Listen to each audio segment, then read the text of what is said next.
recording. Awesome. So from my understanding, it'll send you an email and then you can just forward that to me if that works. And Sure. I was also going to record it on my phone just in case, because I don't trust technology. I don't trust Zoom all that much either, so. No, I was like, Zoom, for the most part, I haven't had issues with it because I have a couple classes that use like recordings for it. But I think sometimes stuff goes haywire because it is like an online cloud system. So, Yep. okay. Well, if you're ready to get started, I guess just to begin with, like, can you say your name and what your position was when you retired, I guess? Okay. I'm Marilyn Buck. The position when I retired was senior advisor to the president, but the 14 years before that were as associate provost at Ball State University, and 20 months of it were as the position of interim provost. So, how did you come to get into this position? That's the interesting part about the whole career situation in terms of how I got into it. I was a public school teacher, and I decided that it was in a very critical point to decide, do I want to stay in what was a really good job, or was there more that I was supposed to do? And the decision I made was I was having a lot of influence on youth, and if I went and trained teachers, then even if I only had one teacher that was even better than me, then my influence on kids didn't change. And so therefore, if there were two, I doubled it, and three, of course, it goes from there. So I thought that was, from a career standpoint, in helping my profession, that was the best route to go, was to get my doctorate and then to go into the university and train teachers. Through the activities that I did at the university, I never was working towards or wanting to be in the leadership roles I ended up with. I wanted to be a department chair. And that was the extent of what I really cared about. And my doctoral work was not only in curriculum instruction and physical education, but also in educational leadership. So department chair was the goal. And that fell through, but at the same time, the dean in our college, because of some of the leadership roles I'd had in the department, wanted me to be the associate dean, and that led to associate provost. And that was kind of by chance. Well, you and I both know, not by chance, but anyway, that was basically what it amounted to. I had a piece in my office, my associate provost office, that's a script wooden piece that says dream. And I always tell people there were two things that stood for. One, colleges and universities are where individuals like you are building your foundation for accomplishing your dreams. And so you have to, that's where it starts, is in actually accomplishing your dreams. And the other part of it was, I would never have dreamed that a farm girl from Iowa could end up in the office I was in, and the position I was. I mean, I looked at people in awe that were at the head of a university, and now I was one of those people. And so it was humbling, to say the least, to be in the roles that I was in. That's really cool. I didn't realize that, like how you got into that, like like how you thought about it. Cause that's like, I think it's hard when you can see the impact of your influence on children to then change it over to teachers. But I really liked that, like you said, like just one person would make a huge difference in the same amount of kids' lives. So that's a really cool thought process going into that. I like that. Well, and then I have to tell you the rest of the piece. There's the one of my first students. I mean, it was within the first few years I was at Ball State, and then I've worked with her quite a bit since. Became National Teacher of the Year, and she's also communicates as gives talks all over the country, even now as a public school teacher, on different aspects of physical education and what she's learned from the interactions and things that I did with her. So that's really cool. Wow. That's awesome. I didn't know that either. Okay, so can I ask what an average day at work looked like for you, I guess? Yeah, an average day, I would have a list of things that I wanted to do and get accomplished that day because there weren't any meetings. And I got nothing done because of all the things that came up that just were,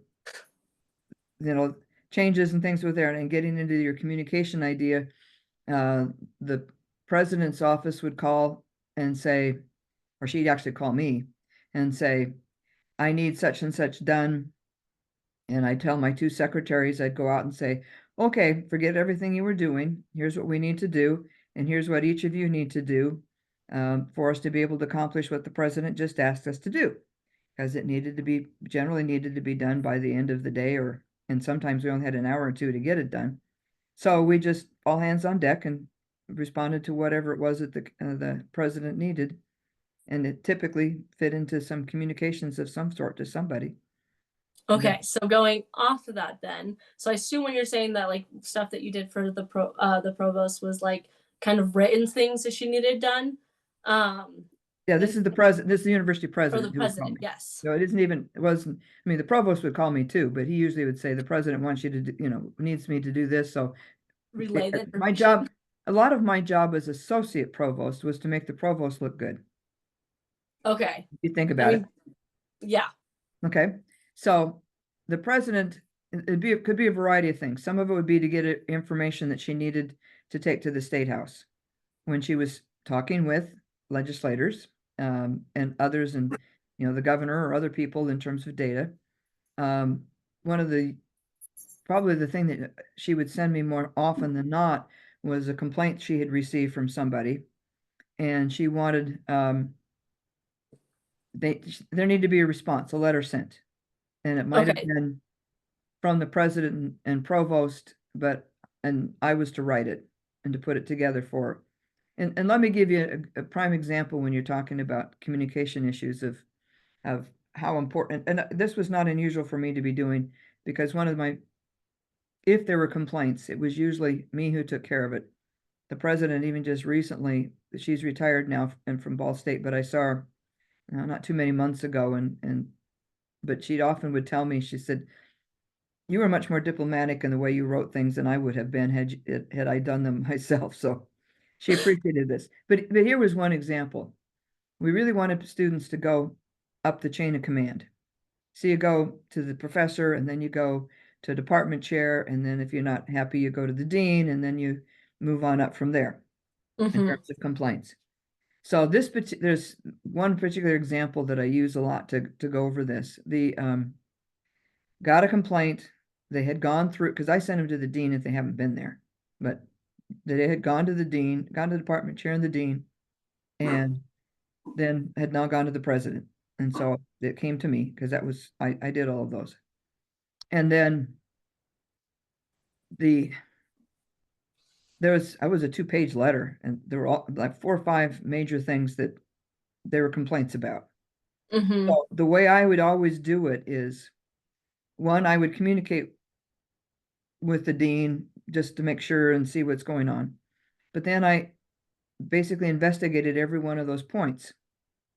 And then I wrote a letter back that addressed every one of the points, and then indicated what the decision was from the university's side in regards to the complaint. Did we agree with them, disagree with them, whatever, and whatever, depending upon the issue, what the remedy might be, if there was one, things of that sort. Mm-hmm. Um, so I did that. So they got back another 2-page letter, at least, if sometimes mine are longer than theirs were, um, indicating who I talked to and what they said and what the university policy was, and then the conclusion. Well, this individual student, and oftentimes I, sided with the individuals up the line in terms of what they had said as well. Mm-hmm. In this case, the student said, "You're the first one who read my letter," because the others just said no. And by the fact that I communicated to the level that I did, and that was not the answer they wanted, but it was accepted. because of the fact that I had in fact Responded. responded to every item that was there, got other people involved. And so there was a huge level of communication that went into that to be able to, find out what policies were from those who were involved. And by using their names and everything else, it was like, okay, I took the time to take it seriously. Yes. And as a result, it wasn't what they wanted, but it was accepted. And they were Okay. done complaining. So And when you so say that you write letters, was it like an actual letter or was it like an email? Like how did that look? these were usually letters. Okay, and you'd like send it to them Uh-huh. afterwards? Mm-hmm. Very Yeah, cool. sometimes, so, and sometimes if they would prefer, it was, again, a formal letter, but attached to an email. But it was still a very formal letter. And it depended on whether or not I signed my name to it, or if it was something that the president needed, in which case then it went to the president's office and they typically would put it on the presidential letterhead and Joan Gora would sign it, depending upon what the situation was, and then sent it out or make it Okay. available for people. So it would work in both ways. And then you also said that you communicated with whether it was the dean or the provost or the president. How would that communication look? Was it mostly phone calls? Was it text messages, emails, in person? Uh, there weren't a lot of text messages being used during a lot of the time that I was involved, so it didn't, most of it was phone calls. Okay. And part of this is there are a lot of things that we didn't want in print. So, and so the phone was used a lot because as soon as you put it into an email, you now have put it in print and it's there forever. And Yes. that can get you in trouble. So in fact, there are a lot of times I told people, I said, would you just walk down the hall and talk to somebody?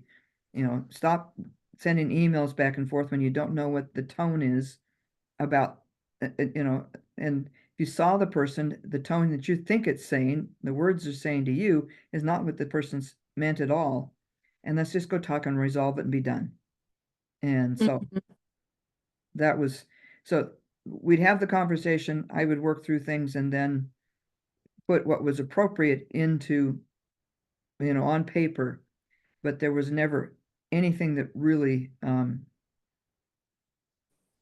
said anything negative about individuals. It was is taking because again, once it's in print, it's out there, Yeah. it stays. And you can be getting a lot of trouble when you put things in words and texting as well as emails. Those things stay. I mean, at the university, anything that I ever put into an university email account, or on a university phone for texting and things of that sort became searchable by the university when there were cases of a complaint that was issued and looking for anything within my email that might have been something said negative about a particular individual. Um, Mm-hmm. so that, in fact, I use it now for other things, but at the time it was like have another email so that any personal stuff is done with another email, not the university. Just for Interesting. that reason, because anything that you'd say, for example, if I had used email and like you wouldn't use email necessarily now to talk to your mom, but let's say that you did, and that email would be searchable Mm-hmm. by other people, that lawyers and so on, in terms of your private conversations with your mother, not what you'd want out there. No, which is fair because it's depending on who you're talking to too changes the tone. Like if you're talking to somebody that just joined the department versus somebody you've been friends with before you're even in the department with is going to Yep. change how this communication looks like. Um, okay, so I guess to kind of delve more into like just how communication aspect was within your job, like was there any type of communication that you had to use regularly that like surprised you or like that you didn't expect to have to use as often? I was surprised about the amount of time of the letters that I actually put together, but there's two other things that really surprised me that fit into the communication. One, I was, along with another individual on campus, wrote the accreditation report for the university, if you want to talk about a major Oh, communication. yes, yeah. And so that was a huge task. It was a 2-year task, and there was over 100, probably over 200 people that were involved in providing and gathering material. But the two of us, and it ended up on my shoulder to finish doing that, and everything that we said had a link in it to a document rather than just the words. We had to have proof. Yeah. And so as you read the document online, you could click on, you know, a word or a phrase, and that would take you then to the document from where that came from. So things of that sort that fit. So it was an over 200-page document, and Yeah, it had that's to a be lot. indexed and a table of contents that would actually go right directly to the page as well. So I had to learn how to do all of that within Word too, that I could create a table of contents and index. But so, as I say, one of the other things that my office did that you're asking in terms of letters, we ended up reporting back on all of the strategic plan progress that was made. And so we did a bunch of, we actually created a chart that would, and ways of communicating that we had met the goal. We were making progress, but not having met it. And another that this is a goal that's not being met. It was all color coded. It was Excel spreadsheet. One of my secretaries and I worked on it. We gathered the data and then basically calculated all of this piece to communicate back to everybody in the university and a bunch of people outside of the university, from the state legislators to others, in terms of so another form of communication that was not in a written form of a letter, but in graphs and tables and things of that sort, but from gathering Mhm. information and sharing it. So, Then so wait, you jumped to another spot I was going to ask you. So both the things that you just mentioned were collaborative communication pieces, right? yep, yep. So how, like, I guess, so it sounds like you worked pretty often, I guess, working collaboratively.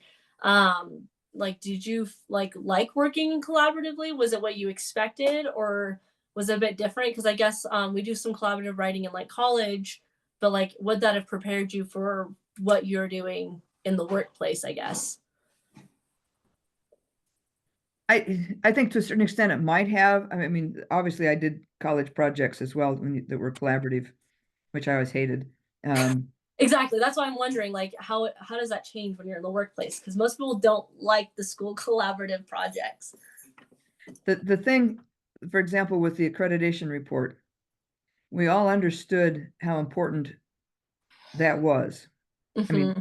the university's reaffirmation of accreditation and not having extra reports to write and being able to say, it was a clean report. We were doing everything that the Higher Learning Commission was expecting us to do, and the federal government, and which also maintains our federal funding for Pell Grants and everything else that students get, as well as other Hmm. money for the university that came from the Department of Education, all dependent upon that accreditation report. So it can be frustrating as well. And I guess one example of the accreditation, there was a person who was in the communications office, not a department, but actually the office that put out communications and did writing for the university and things of that sort, who was supposed to be doing the writing. And with 2 weeks or a month, I can't remember which it was awful short term. He just said, I can't do this anymore. Oh my gosh. The university has asked me to do something else, and I'm going, no, no. And it's like that this isn't gonna, I mean, I had to just take it over. I just had to say, get out of the way. Yeah, which would be like something that you do in a group project where somebody's not doing their weight. But in this case, it's more important than a grade in your It's class. your job. It's a career for multiple hundreds of people within, especially for that report. Yeah, that's Yeah. crazy. Wow. And so it was immediate. I mean, I just said, he made some comment about, well, I can't do it by this or that. And it's like, no, there is a deadline. It has to be met. I said, just, and the other people that were working on and that he reported to that, and I let them know I was not happy with what was going on. And well, in fact, we want to talk about communication, putting things in words. I wrote an email to the boss of his area, and then I left the office. My two secretaries knew what was going on, and I said, I'll be back. So I just went for a walk, and I sent to them what I had written, and I said, read it before I hit the send button. And I've got to cool off a little bit before I hit send, Mm-hmm. because I don't want it to, they You want needed to understand the professional, not gravity of what they had done, but not in a way that was inappropriate in terms yeah. of my standards of how to treat people. And so I went out. I was gone for 45 minutes probably, and came back, and I looked at him. I said, all right, what do I need to change? What's there? And he said, nope, I think you're okay. I mean, so I actually, but I reread it again, and I may have made a few minor adjustments, but I had kept it, the concerns, I was angry, and very concerned about being able to get the whole thing done. And, Oh, yeah. and I guess from a professional standpoint, going, you said you'd do this, and now all of a sudden you're saying you can't. There isn't anybody, including the university president, that's going to have anything else that has to take priority over getting this report done. And No. there was not time for me to even argue the point, is that if he wasn't going to do it, he wasn't going to do it. And but I told the others, I said, I'm not working with him again. You'll have to find somebody else that needs to work with me for communication stuff if you need it, because I can't do this. Not when somebody drops this piece and doesn't have it up to where it needed to be. I got No, it they done lost the by, trust. yeah, Yeah. I got it done by the deadline, but it was a challenge. I mean, it was pretty much the last 2 weeks, I did nothing but that. And everybody knew that. I mean, just like, you know, I'll take care of little bitty things as we need to, but that's what we're gonna have to do. Okay, so I have a couple questions going off of that, but I guess to start, um, is like, so you said that, so it sounds like one person was pretty much like hundreds of people were part of it, like 200, you said. So did they all send it to one person, which ended up being you in this situation, where then you would put it all into the writing together, like you would organize it together? Was that on you? Is that how you did that? There was some writing that was done, and then it was put in the same voice by this other person as they were getting started. And I mean, there was a Okay. lot that was done when I had to take it over, but it was not, all the links were not in, and a lot of material wasn't available and things of that sort that I had to pick up on. But there were people that would write sections, a section they had worked on. There were basically 5 criteria, and everybody would write to that criteria. Then we wanted it in one voice, and so it needed to be somebody else then who kind of put it into the same voice, as we each write a little differently, as you know. Um, Yes. Yeah. so so that was what was going on. But at the end, it was like, I've got to add up material in that had come in that we didn't have in there, and not being a trained writer, just using the skills that I have picked up over the years through writing a dissertation and other kinds of things. I had no choice but to try to make it blend in with what was already there, and knowing that it probably wasn't as well in a one voice as we would have liked. But it wasn't so much the writing as the content that was crucial, and making sure all Right. the Yeah. content was there in this particular report. It's not like writing a novel, and all of a sudden it changes voice, and you're going, who's talking now? This is somebody else. Yeah. So, okay, I guess my next question with that is, what did you guys use to, like, I guess collaboratively write? Was it like Microsoft Word, Google Docs, Dropbox? Like, how did that work? Well, given that it was over 10 years ago, it was Microsoft Word. Okay. So, like, was it just shared amongst everybody, or kind of like somebody would write a section and then send it to you, like send a PDF form of it to you? And it was pretty much just a Word document that was sent to the individuals, and then they would the one person would change the voice, and then from that point it came to me when he was no longer involved. So it was all involved into like one document, and then you went through and changed it all. Yeah. Okay, interesting. That's because that's one of the things that we were like trying to learn about, I guess, is like how that looked. Just because, I mean, especially even like 10 years ago, it was very different, right? Versus like now, like Yep. people may use different programs, but at the end of the day, like it's a ton of people working on one project together.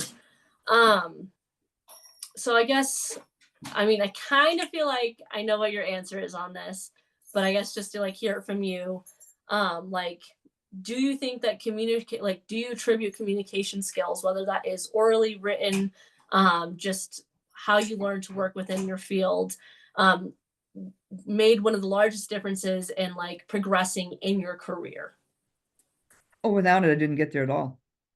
I mean, I mean, one of the things that I did when I started the university, and I was given an opportunity to get into some issues. They needed somebody to represent the department on a particular committee, and one of the gals that got there 2 years before I did would always raise their hand and nominate me, and nobody would object. And I just, so I got into opportunities to learn about the university and sit on committees. But I would, I would tend to just listen and try to figure out what's going on with everything that's happening and what people are saying, and to try to kind of work through it in my mind. And then oftentimes what I tended to do was I would propose ideas, or even try to kind of synthesize what everybody had said and said, so are you saying this and this and this? And if that's the case, what about this? Could this be a direction that we could go? Trying to kind of understand what everybody else was saying.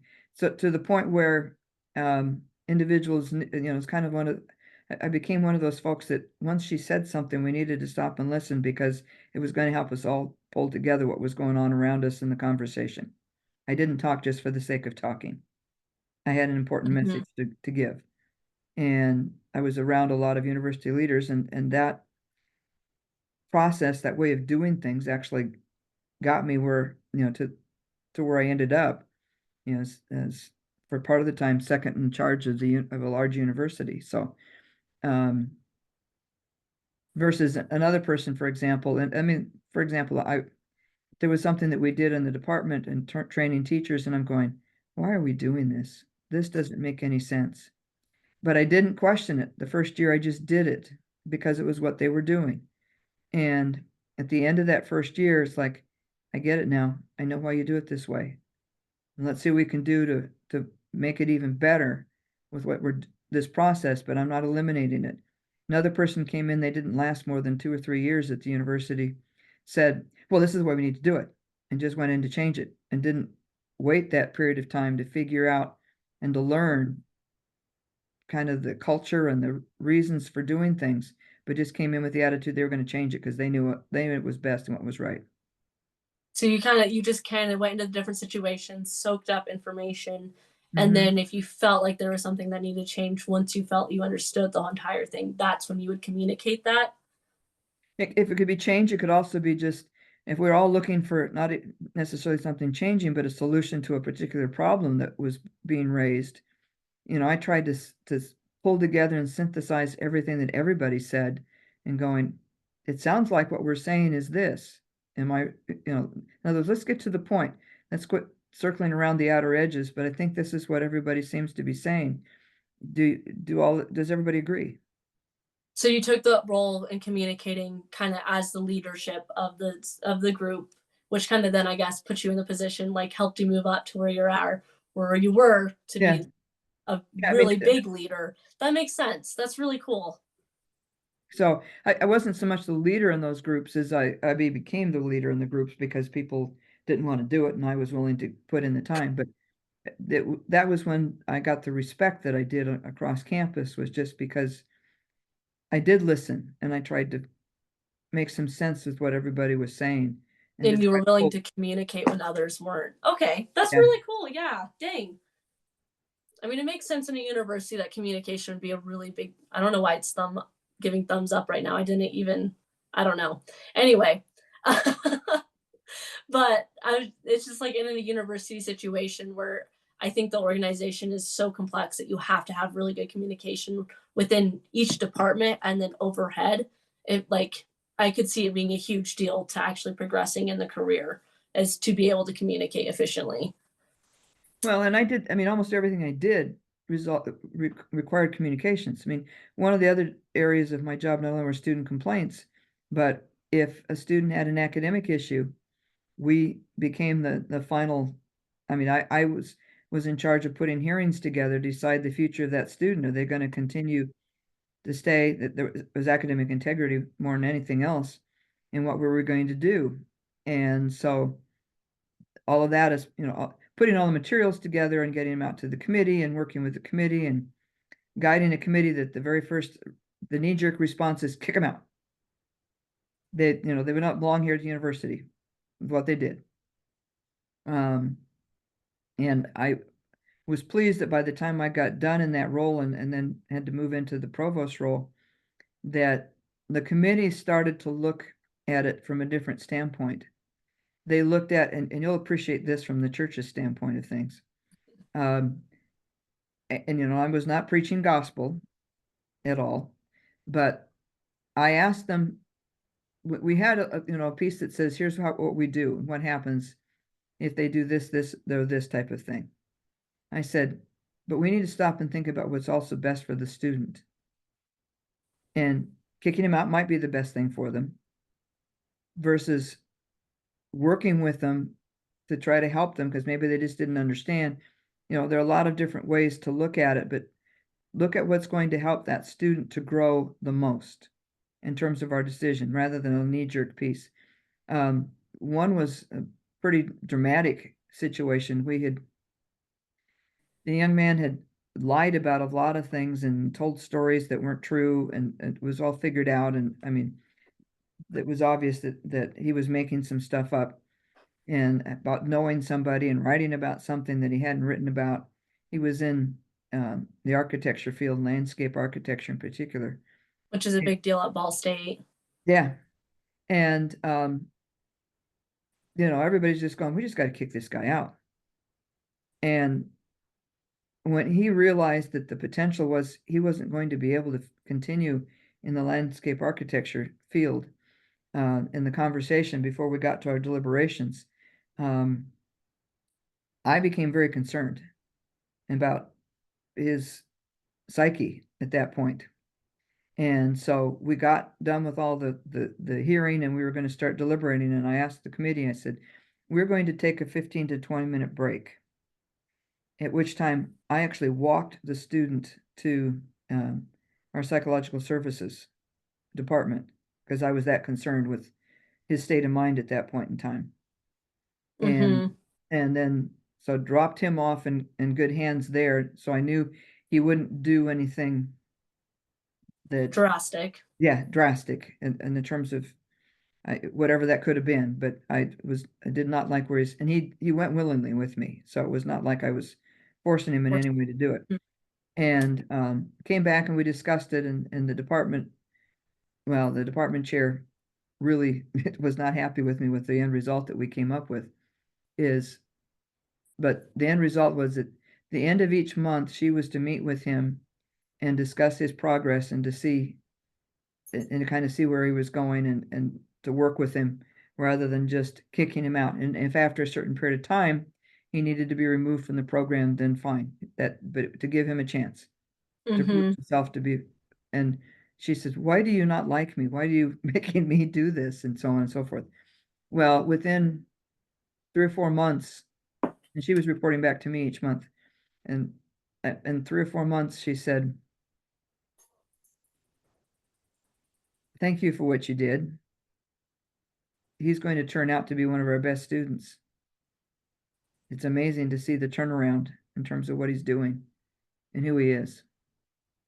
He just needed a chance. He needed a chance, and it was all of that was communication. And what she had to do with him was communication pieces, and everything that I was doing was all relating to communications. So sorry, my dog was messing with something.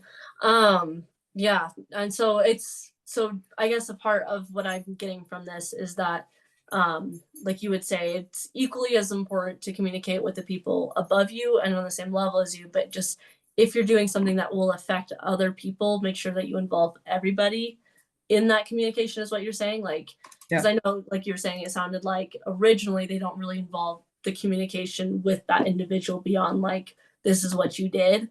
And so you kind of brought in that piece of like, let's talk to the person, see what's going on first. Yeah. Okay. Yeah. Take some time to find out what's causing find the cause, not just the behavior. What's causing the Mm-hmm. behavior? Why the behavior?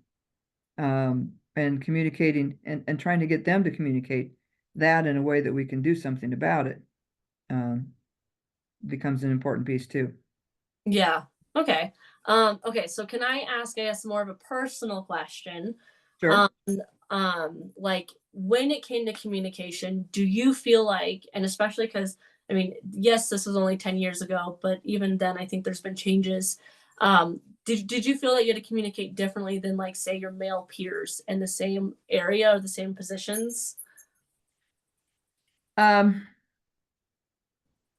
let's put this consciously, I did not, whether or not I did it without thinking about it, maybe, but I, I really didn't, I consciously think about what do I have to do to be able to beat out the male counterparts, or to be, do I have to fight for the fact that I'm a female and in these positions, and do I have to do things differently? And um, I never felt that. And for one, I trusted the provost that I worked for.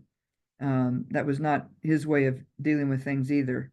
Um, it was not a male or a female type of situation. Well, there are a couple of Mm. things that did come up that way, but near the end of the time I was there. Um, but I generally speaking did not feel like that was a piece that was a problem that I had to deal with. Um, but I chose not to. And I think sometimes when you choose to find, if you're looking for a place where to decide if there are inequities in the terms of treatment and the way you have to do things, then you make something that's not really there actually be there. And Mhm. I chose consciously to look at it and say, no, I'm doing this. I'm gonna take the high road and say there isn't a gender inequity issue involved at all. And I think that's what you're asking about, Yeah. and to a certain extent, and decide to no, I'm going to work as if we're all on the same playing field, and I'm going to do my job and I'm going to do it well, and it will speak for itself if I do Okay. that. So I guess yeah, so I was curious about that, and then also, like, I guess where I was kinda asking that question too is that, like, I know just at least personally looking at how when I email a female professor versus when I email a male professor, usually how I receive those emails back is very different. Typically, I have female professors that will, like, end it with saying that they're doctor or professor so and so, versus I'll have male professors that are like, "From Rick," or whatever, right? Like, because they're just like they just put their name, whatever it is. Or I also see that, like, I usually find that female professors um, require a higher standard of communication with them, say more professional, like make sure that you actually like start with salutations, right? And make sure that you Hmm.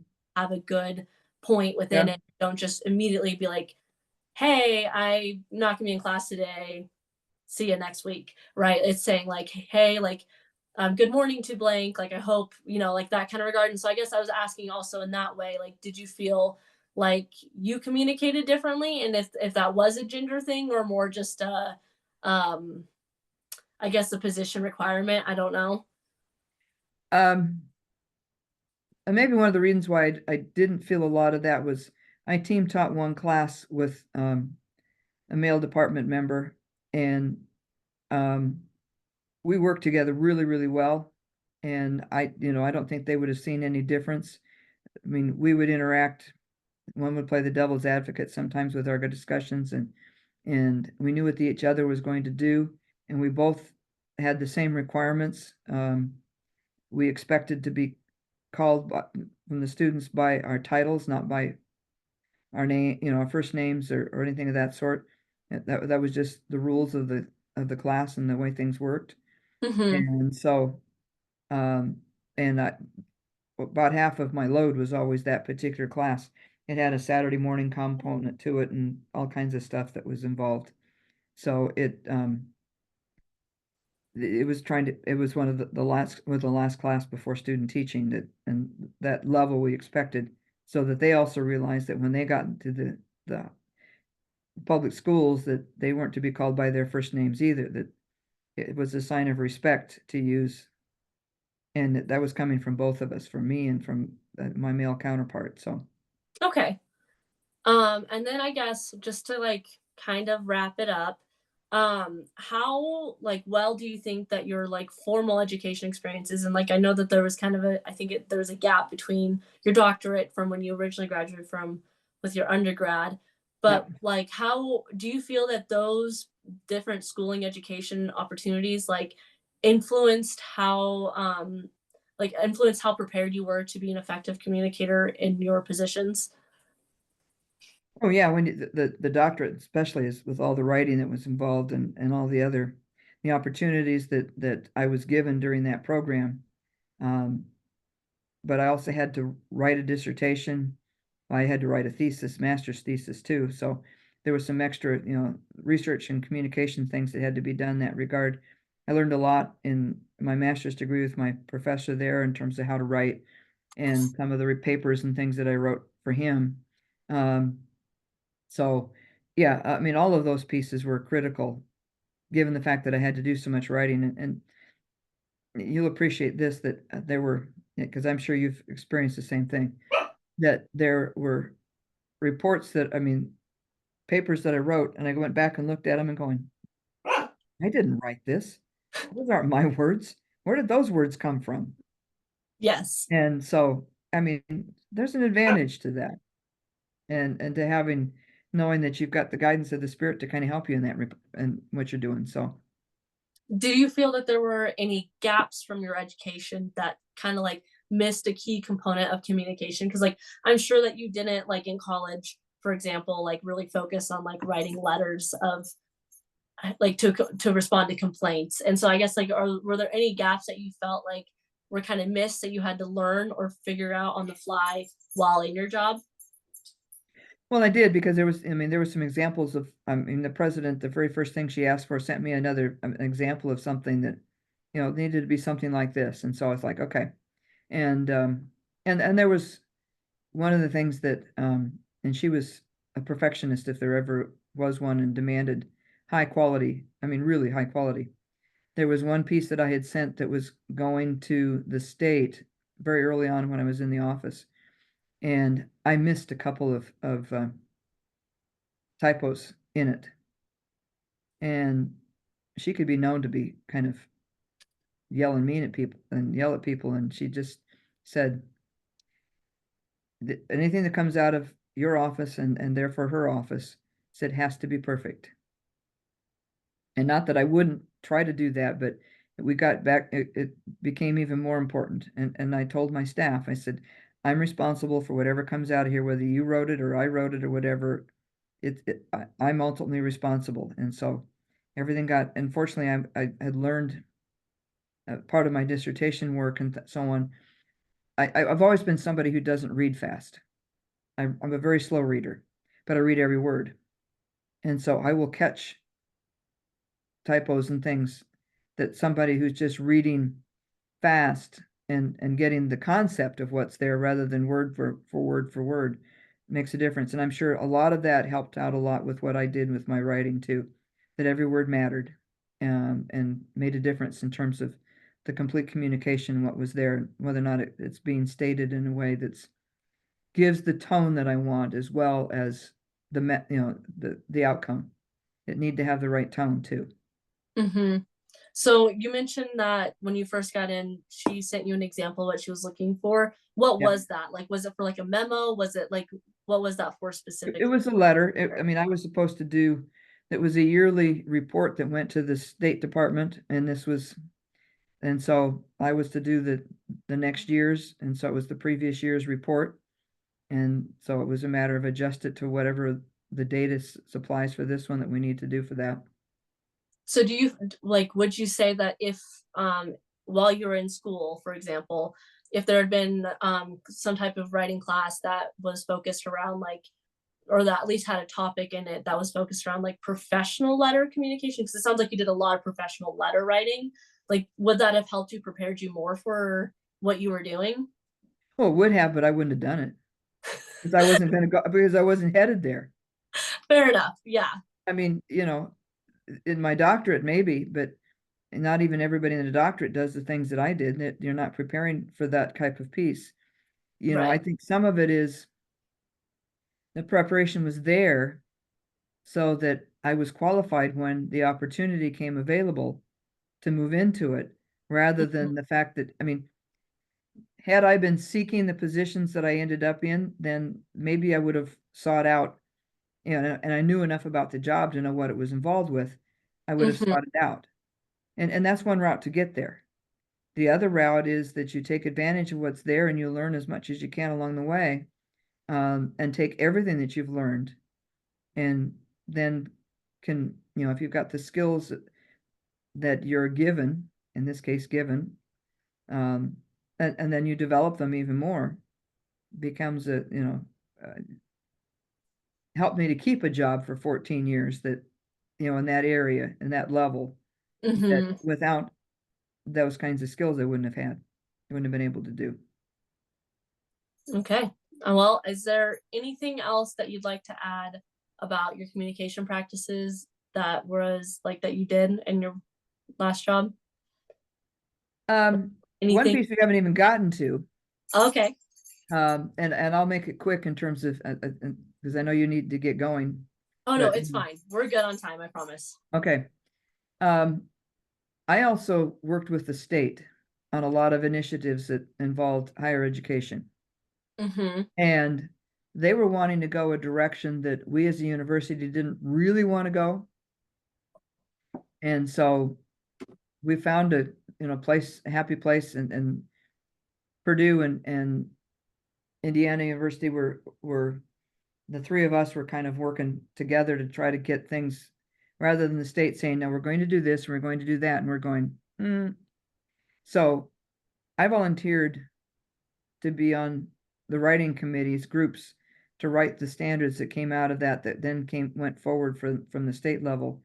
Um, there were about three of us that typically, one from each of the institutions, that volunteered to do that, and then we ended up being the ones who, in meetings, explained it to all the other universities across the state in terms of what the state was asking all of us to do from the standpoint of having, but I volunteered to spend my extra time, I didn't have any extra time, but to spend time doing that, because then our university's voice would be put into the document rather than allowing the state's voice to take over everything. Mm-hmm. Does that Okay. make, No, thank you for bringing that up. I mean, that's one of the things that's difficult, I guess, about interviewing different jobs is that unless you've been in that field, it's hard to ask specific questions about, oh, what about this type of communication? Because I don't really know. So I'm glad you brought that up. Interesting. Okay. um, Yeah. that No, was, thank that you was, a, so that much. was a huge piece that I did, that Yeah. working with the state to communicate and to try to keep them in balance, as they needed to be. And I had the respect of the other university. It was another one of sitting and listening and then kind of going, okay, what if we did this?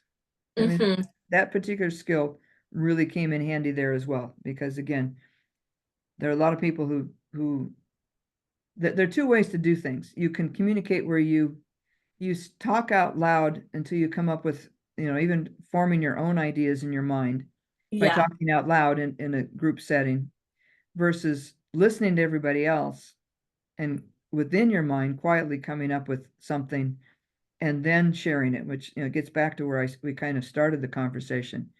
And so I tended to be one who in all settings would just kind of sit back and listen and then say, all right, let's go this way, and was able to convince the state in a lot of ways that some of these other directions made more sense than the direction they were trying to push.